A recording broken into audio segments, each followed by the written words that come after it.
मजदूर वाणी टीवी देख रहे सभी दर्शकों का मैं बलकार रामगढ़िया स्वागत करता हूं। साथियों, आज मैं मिलवाना चाहता हूं, हमारे बीच पहुंचे हैं वरिष्ठ पत्रकार भी हैं, यूनियन के प्रधान भी हैं, मजदूर नेता भी हैं और सामाजिक कार्यकर्ता भी हैं।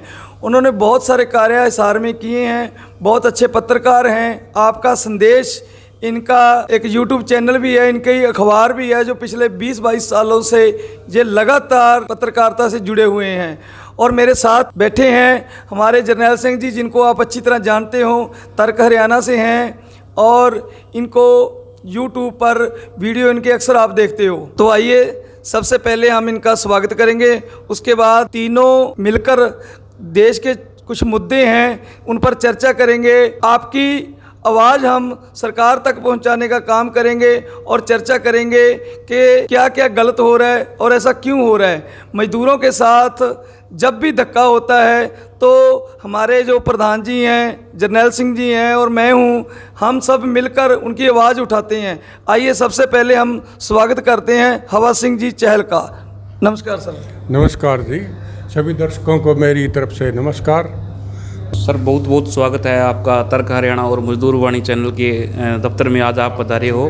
हम आपका बहुत बहुत रानिया पहुंचने पर हार्दिक स्वागत करते हैं। तो सर नमस्कार। नमस्कार जी।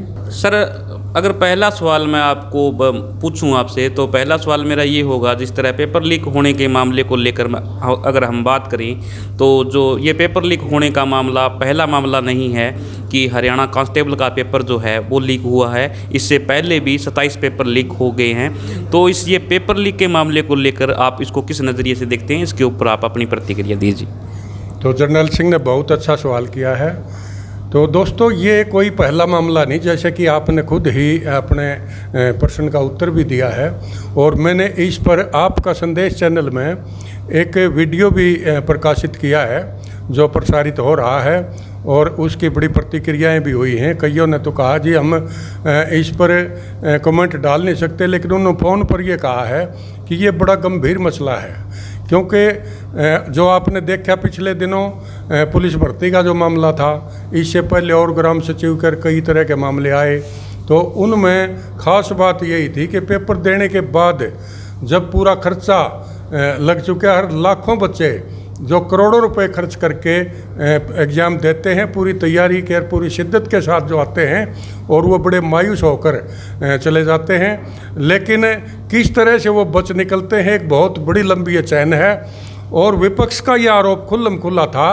रणदीप सुरजेवाला ने तो यहाँ तक कहा कि सरकार खुद करवा रही है, लेकिन हम इस बात की पुष्टि तो नहीं कर सकते कि सरकार करवा रही है, लेकिन कुछ न कुछ कमज़ोर कड़ी ज़रूर है जो बार बार इस चीज़ को अंजाम दे रहे हैं। या तो इस मामले में कोई सख्त सज़ा का प्रावधान होना चाहिए या कोई ऐसा सिस्टम ऐसा बनाया जाए सरकार की तरफ से कि पेपर लीक होने की ये जो प्रक्रिया है ये बंद हो, क्योंकि इससे बहुत बड़ा नुकसान आम जनता का भी हो रहा है और युवाओं का, और ख़ास करें जो युवा काबिल हैं, नौकरी के पात्र जो हैं, वो चाहते हैं कि भाई इस तरह अगर पेपर लीक होते गए तो हमारा कभी नंबर नहीं आएगा, इसलिए वो पूरी तरह मायूस हो जाते हैं। तो उनके भी हकों पर यह कुठाराघात है।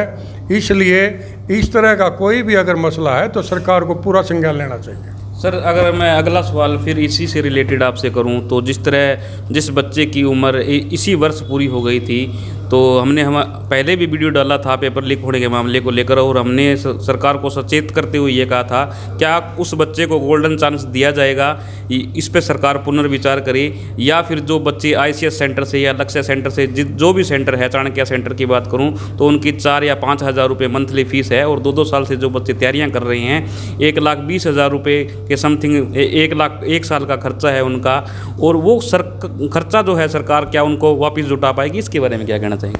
इसके बारे में मेरा कहना स्पष्ट है कि जो एक बार खर्चा स्टूडेंट कर चुके हैं उन छात्रों से या उन जो परीक्षार्थी हैं उनसे किसी भी प्रकार की कोई फीस न लेकर और जल्दी से जल्दी इसका प्रोविज़न तैयार करना चाहिए। और ये परीक्षा, क्योंकि उन्होंने तैयारी पूरी कर रखी है, उसको अविलंब ये परीक्षा का उनका यह समाधान निकलना चाहिए बिना किसी फीस के। और जिन लोगों की उम्र जो पात्र हैं और उम्र नज़दीक थी या किसी तरह निकल चुकी है उसको एक्सटेंशन मिलनी चाहिए। यही एकमात्र इसका समाधान है और सरकार को इस ओर पूरा ध्यान देना होगा।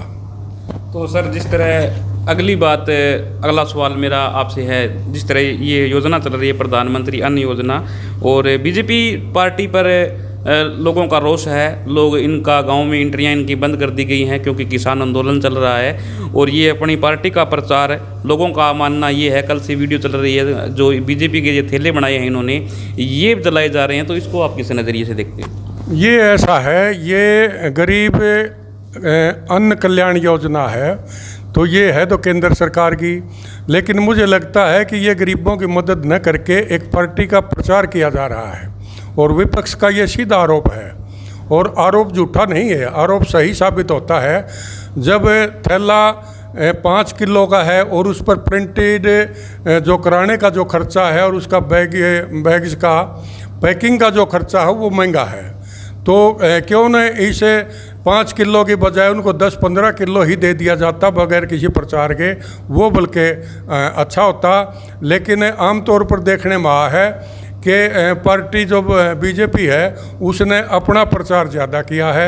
उस पर हरियाणा में भी मुख्यमंत्री, उप मुख्यमंत्री और प्रधानमंत्री तीनों के वहाँ ज़्यादातर वो लेबल वाले जो वो बैग्स हैं उनके ऊपर इनकी फ़ोटो प्रिंटेड कराई गई है, जिसका खर्चा भी मुझे लगता है टैक्स पेयर पर ही पड़ेगा।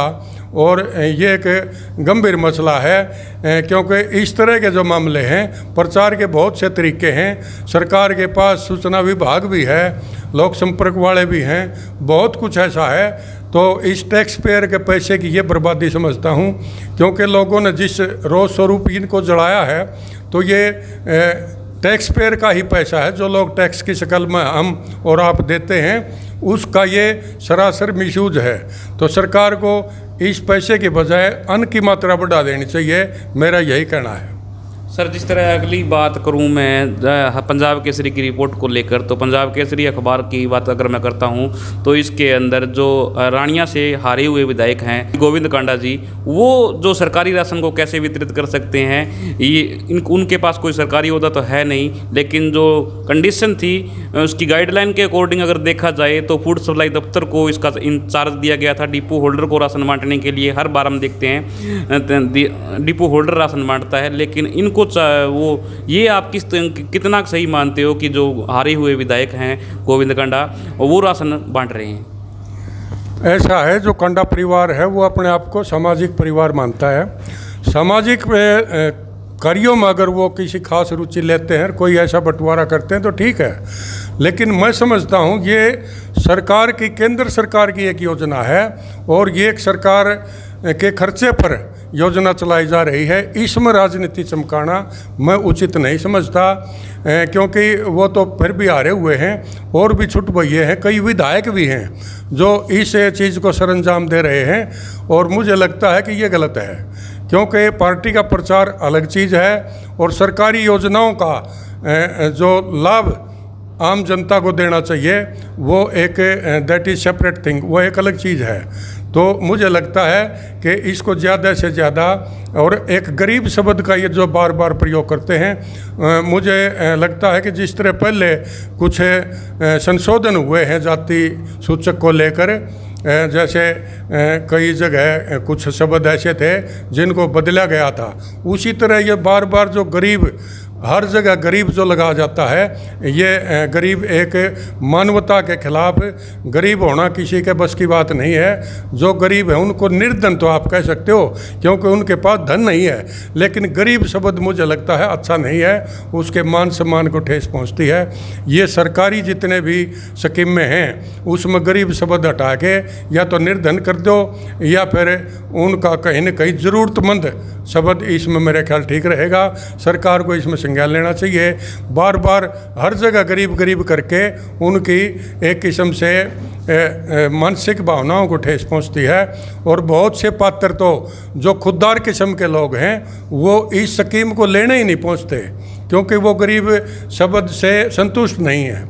और उनको आप ज़रूरतमंद भी कह सकते हो, और अगर ज़्यादा ही कुछ यूज करो तो निर्धन कह सकते हो, क्योंकि उसके पास बाकी सब चीज़ है, मान सम्मान इज्जत है, लेकिन धन नहीं है। वो भी शब्द कहीं ना कहीं निकलाता है, लेकिन गरीब शब्द का मतलब कुछ और है, और इस पर सरकार को बार बार यह गरीब कह के उनके मान सम्मान को ठेस नहीं पहुंचानी चाहिए, ऐसा मेरा मानना है।